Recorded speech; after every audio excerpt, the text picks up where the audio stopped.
The U.S. has at least initially said no to that. You've got other factors going on. Was that part of this story? Were they hiding something, and that something is vulnerability, in other words? What's really going on here? We don't know. Was it some kind of honey trap with the women involved here? Was it really an issue of just not paying a woman when they're traveling with all this cash and they're so spendthrifty and willing to just expunge on all kinds of needless affairs? You've got Secretary of State Hillary Clinton partying in Colombia, all these other officials on camera and in the media doing this stuff. We're going to keep an eye on this. It appears to be a distraction from the other major issues going on. We, of course, don't know. But you've got even more federal government corruption, the facade of federal justice in this Montana case where Butte, Montana City Judge Stephen Kombich has been accused and convicted now of bribery in federal court. He was sentenced this week to paying only $5,000 in restitution, even less than he was charged with accepting in bribes, a number that was at least $13,000, which came about from routinely dismissing traffic tickets and other citations for bribe. And he's got, I don't know, 3 or 5 years of probation. And then in this article from Montana Festo, they compare it to the outrageous case, especially by comparison, where a medical marijuana caregiver named Chris Lindsay is also facing charges. Those charges are more than 690 years or 25 consecutive life sentences for administering medical marijuana in the case there. So why is that case so heavily punished, but government corruption, admitted bribery where he's convicted, they just get off with a fine and probation? What in the world is going on? Well, it's just a corrupt system. They go after whoever they can, and they let off as many inside officials as they can unless there's enough pressure to put the skids on them. Anyway, we turn now to what debatably should have been the leading story for the whole day. It's a very important thing because we know they've been looking to clamp down on the internet. Bilderberg, among other elite groups, has met for years with the head of cybersecurity, always looking for a way to control the internet. We know they want to shut it down. We know they want the kill switch. We know they don't want true free speech. And we know they want to kind of corporatize it, mainline it into almost a cable TV style system. And we also know that the past year has been SOPA legislation, PIPA legislation, the ACTA treaty.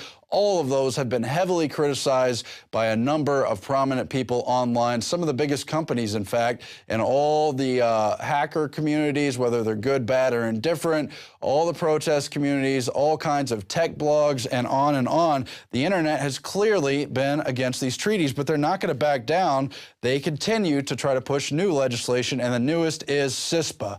CISPA, and they are now planning to protest this as well, as they should. A coalition of advocacy groups has begun a week of intense protests against the latest attack on the free and open internet, the Cyber Intelligence Sharing and Protection Act, CISPA. The draconian legislation would force companies to ignore existing privacy laws and share information with the federal government. At the forefront of the coalition's protest efforts is a Twitter takeover whereby users are asked to use these hashtags in an attempt to create the same level of publicity generated at the height of the protests against the Stop Online Piracy Act, or SOPA, only they're not planning to black out the internet this time. Maybe they should, or an even bigger stunt to raise awareness of how they're continuing to just try to push through all this draconian internet legislation until people give up. Well, obviously the answer is we can't give up. We know they want to control the internet. They're going to change the names. We just have to keep a pace of it and fight back against it.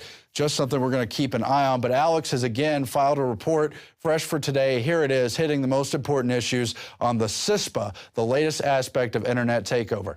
Alex Jones here with an emergency alert dealing with the First Amendment and free speech worldwide.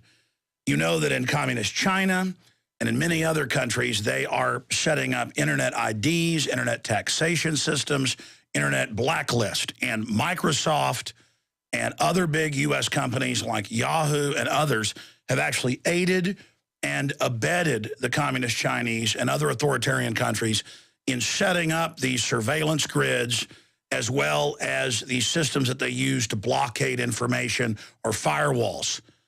Now these companies are also involved here in the United States with the recording industry and others supporting CISPA. Now, we were able to shoot down SOPA because of massive grassroots awakening. and protest. But the system always comes back again. So we've got to expose CISPA, that mainline analyst at CNET News, you name it, the Electronic Frontier Foundation, others, call the most draconian anti-freedom legislation they've ever seen. This makes SOPA look tame in comparison. It allows the Pentagon and the federal government to shut down any websites they want. It allows companies to surveil everybody and give the data and share the data and sell the data to the government in live time. It allows the Pentagon to attack people's websites. It is totally and completely anti-American, but it's also just anti-freedom. We have an article up at INFOWARS.com written by Steve Watson that boils down the fact that activists and freedom lovers are launching a new operation against this tyranny. Headline, activists aim to crush internet censorship bill. Week of protest against CISPA begins. And it's got all the links to the bill, to the Twitter and Facebook revolts that are happening, to all the sites and groups that are taking action. We had the blackout earlier. That worked. Now we're going to use some other tactics, and together we can do this. Do things like shoot your own YouTube video, just speaking out against it. And whether it gets 100 viewers or 1 million, all of that together, that swarm of activism will expose this tyranny. We have to ask ourselves, why are governments right now openly worldwide trying to sign treaties and pass their own legislation to restrict the web? Because the big mega banks that are looting all of our countries through austerity to pay off their derivatives openly know the people are waking up and realize that we have corporate fascism worldwide setting up what they call a new world order. And so they can't allow a truly free internet to create a Western spring against the globalist. They want to use the internet selectively to start rebellions against countries they want to overthrow.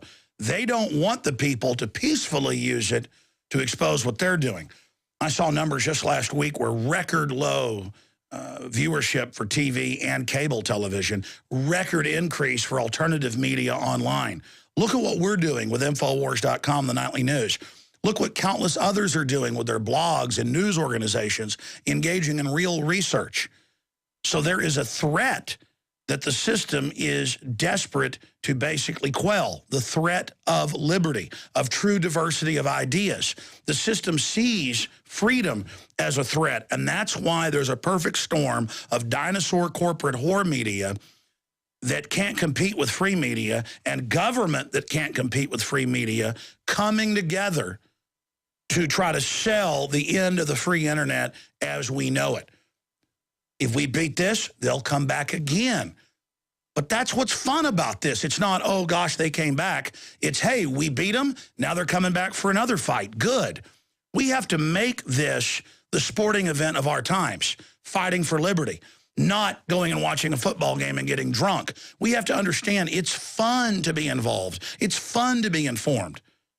It's certainly not fun to be a slave and to live in a country that has a censored internet that's run by the Pentagon, where they make all the different IT professionals get federally certified and agree to spy on people for the government and to put government Trojan horse hardware into all of the ISPs. I'm talking about the little ISPs.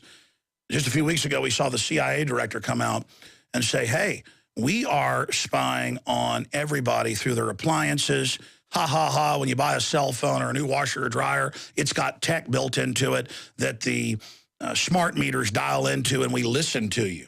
You know, the Fourth Amendment ain't what it used to be, he laughed at a InQtel CIA public meeting where they steer money into the industry to fund all of this.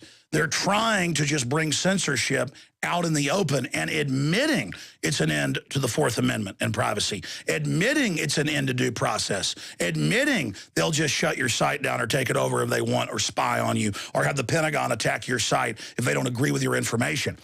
In closing, we've seen people like Senator Lieberman and others say, if somebody's criticizing the war, shut down their website. He has said he wants to be able to send an email to YouTube and have people's videos taken down. That's actually happened to us before when we show videos exposing war crimes. So this is happening. Jay Rockefeller a few years ago said we would have been better off never inventing the internet. He's one of the top senators who's trying to push all this right now. The system is desperate. At last year's Bilderberg, who was there? The head of Google, all the tech people. We predicted all this was coming because our moles inside said they want to clamp down on the web. It's here. It's happening. But public pressure is so huge that even Google on the surface has to act like they're against what's happening. So let's come together again. Let's get the storm of awakening happening. This breakdown, CISPA, Cyber Intelligence Sharing and Protection Act, and it goes over it. CISPA bill text, basic definitions, got all the graphics. Take part in resisting this electronic Berlin Wall the system is trying to drop down over our digital freedom to communicate in the online marketplace that is the town square. It is the modern town square. Here's the key. The only big group publicly supporting this is Facebook, who's called their users dumb effers and makes jokes. Users of Facebook trust us. What a bunch of idiots. Ha, ha, ha. That's the arrogant attitude of this scum. Let's show them that we're awake to what they're doing. Let's go into Facebook especially. And this video and the bill and the information out there and get it out to everyone. I take you back to INFOWARS Nightly News and Aaron Dykes. And so we've got all this government corruption, all this targeting of Americans, and it goes on and on. If they don't kill actual people, they kill their animals or they destroy their property. And we see that again in this case where Michigan unleashes armed raids on small pig farmers and forces farmers to shoot their own pigs. It's all based on this invasive species order because you've got so many wild pigs across the country. And here in Michigan, the Department of Natural Resources have in at least two counties, in Kalkaska County and Sheboygan County, gone after farmers for raising certain breeds of pigs that they're raising humanely, independently on small farms. Meanwhile, no one ever pays attention to the conditions at factory farms run by huge corporations. And so what they did was they got these farmers, forced them to kill each individual pig, old, young, doesn't matter, and it's all in the name of saving the earth. Once again, this is Agenda 21, and they're just destroying the entire livelihood of these farmers. Economically, they're killing the stock. They undoubtedly depend on part of it for food as well. And for what justification? It's totally bunk policy. That story goes on. It's up at Natural News and at INFOWARS by Mike Adams, and he's calling for people to do an armed arrest of the officials from the natural resources because these departments are totally out of control. They don't even necessarily go in with good justification, and then people, animals, property must die or be destroyed. It's just crazy. We had another case here in Austin. Of course, last week the officer killed, a lot of duty paid to him, a lot of respect and honor.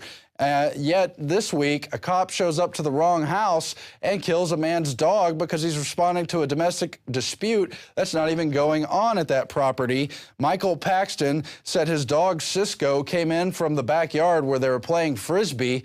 As the officer approached him, held a gun up to him and asked him to explain himself. Before he could, the dog comes out, starts barking, and Paxton tries to explain to the officer the dog is no threat, barks as any dog would at a stranger being on the property, but instead the officer kills the dog dead for no good reason. And we've got that article up. It was also covered by KXAN today, but he's got a Facebook account out about the untimely, unjust death for Cisco, calling for justice there. That's where we originally got the report where he had written up his account of what had happened. And again, the police didn't even bother to check the address matched the one they'd been given in the phone call asking for a response. Instead, he just shows